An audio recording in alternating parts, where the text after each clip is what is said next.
Hello again. This is a part 2 to a video that I'm putting up. I'd like to apologise for the way the video ended. As I've said in past videos, the only way I can record these videos is on my phone, and unfortunately I have a limited memory capability on the phone, so I can only do about 15-16 minutes on the video. I will try and sort that out in the future, but at the moment I don't have the money to get any proper equipment, so it's mobile phone videos at all time. As I was saying in the past one, just before it ended, I have the most recent Doctor Who Christmas special, re-evolution of the Daleks, where we got Captain Jack back. I'm one of those few people who doesn't really buy the series. Very rarely do I buy a series of a box set of a series. Very rarely, but I have in the past.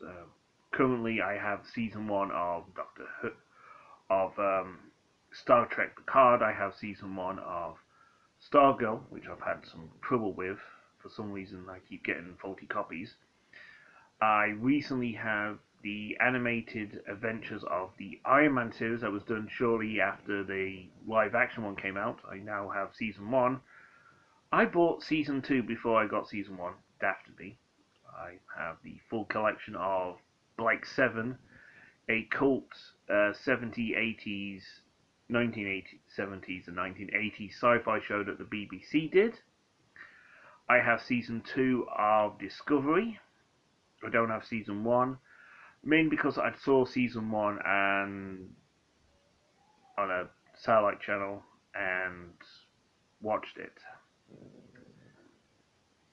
That's about it, really. I very rarely have full seasons. I do have the full box set of the classic 1980s Thundercats.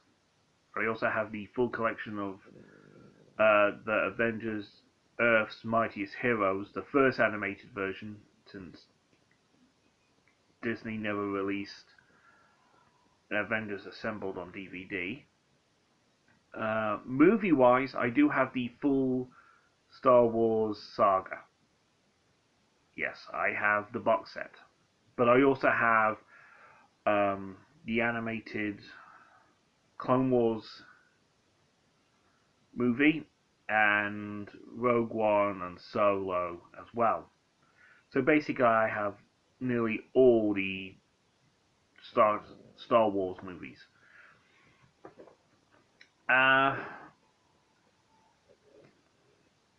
Also, I do have a large collection of the animated DC movies, and I have several of. I did have the Ultimate Avengers movies on DVD when they first came out, and several of the specials they did at the time. I also have a few other things, a few manga as well, anime movies and TV series. I'm proud to say that I have the full series of Avatar, the Last Airbender. Put my teeth back in.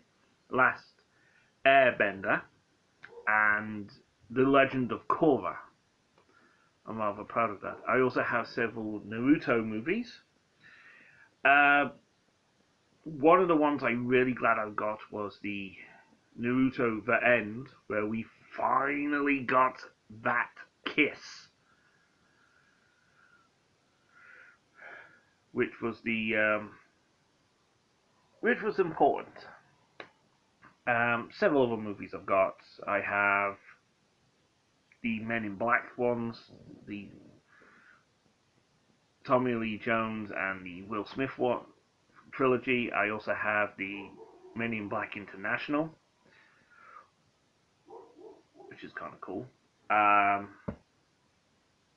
Interestingly, I have all the Transformer movies. all the live action ones, but I also have several copies, including the special edits of the 1986 animated movie. The movie that caused Hasbro to realize killing off Optimus Prime and not planning to bring him back is a dumb idea.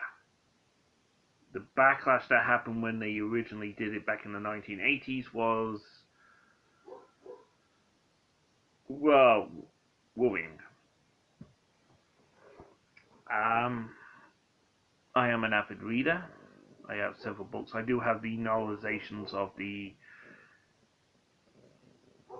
original trilogy. I have, I think, a copy of Revenge of the Sith, but I do have all 3 copies of the sequel trilogy. And before anyone asks and goes in the comments and says, "Oh, he's a trilogy. Oh, the sequel trilogy." Here's the thing. A whole new generation got introduced to Star Wars via the prequel and the Clone Wars series. Now, I'm not going to say anything too bad. I'm not going to go all the hate, but I will agree that The Last Jedi was not the best of the 9 movies. I'm one of the few people who actually did go to the cinema to see The Phantom Menace. I actually like that one, so he knows. I actually did like that. I did go to the cinema to see Attack of the Clones and Revenge of the Sith. I did see those in the cinema. And yes, despite what we knew, what was done in those was pretty good. I'd also like to point out that The Force Awakens I thought was a nice one. It paid homage to the original trilogy, but it also showed you that there could be new ones. As I said, The Last Jedi, not one of my favorites. I do not understand the hatred towards the character Paige. I thought that was just uncalled for, the hatred that the actress got and the character. I thought she was quite nice. Plus, someone who is smarter than, when it comes to certain things, is incredibly smart. I like that. As for the Rise of Skywalker, yeah. In some case, when it comes to doing that, yes, they did have their hands tied with that movie, with the unfortunate and untimely passing of the late great Carrie Fisher. I will agree with that. They had their hands tied, and it did kind of suck.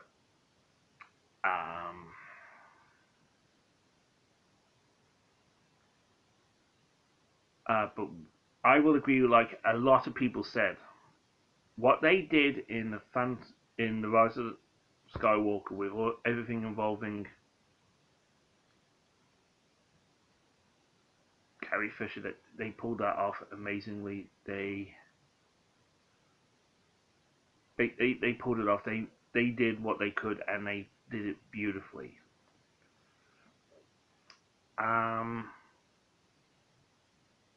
Some of it, I will agree, was a bit on the cheesy and so forth. I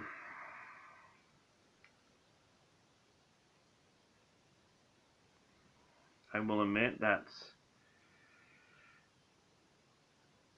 watching it several times since it came out, and yes, I did see Rise of Skywalker in the cinema. In fact, I actually watched Rise of the Skywalker in the cinema as a Christmas present, which was nice. Financial troubles, as you expect. It's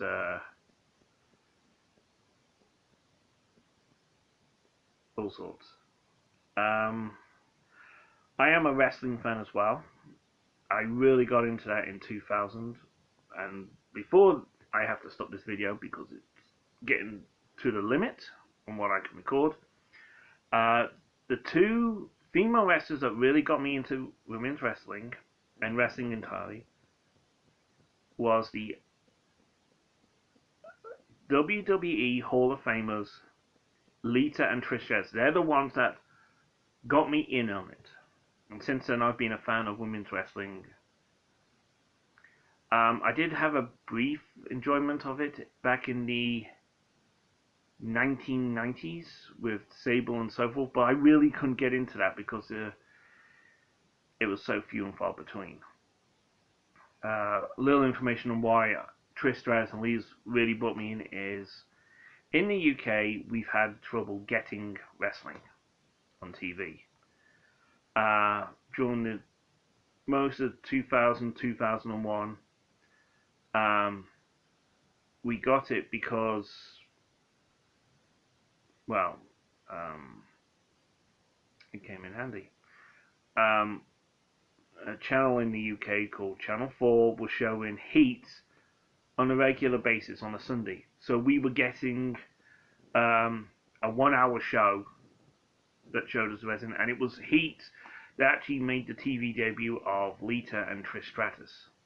So that also is the key to it. Until this year, the UK, we were getting live shows from Impact Wrestling. And it was Impact Wrestling that really helped bring it in. Also in the UK, we were also getting their pay-per-views, not live, but we were getting them a few days later. For an example, we were watching Impact Wrestling on the Sunday, and their pay-per-view events we were getting then on the Wednesday. Via that, I saw Gail Kim become the first Knockouts champion. I've watched it ever since. Unfortunately, this year we're no longer getting it on TV in the UK, which is a shame. But it's come in handy. I will be trying to do my thoughts on certain shows, certain TV things that happened. Classic shows that I've watched from day one and were massive fans of. I will also be doing what I think of classic shows since I've got the box sets.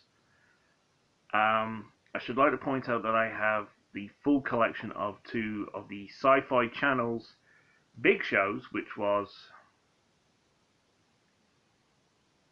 A Town Called Eureka and Warehouse 13. I will give my views on that myself. They're regularly repeated, so I will enjoy that. Most of these videos will be weird, and I will talk about them as in they are rambling videos. They're not scripted. I don't write them down due to my learning disability. I have difficulty writing stuff down. I will do what I can.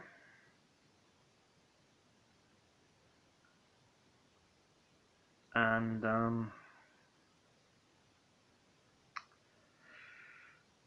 well, that's about it really. As I said earlier, I will try and do more of these videos in the future on my opinions on certain things. But I'd like to repeat something I said in another video. My deepest thoughts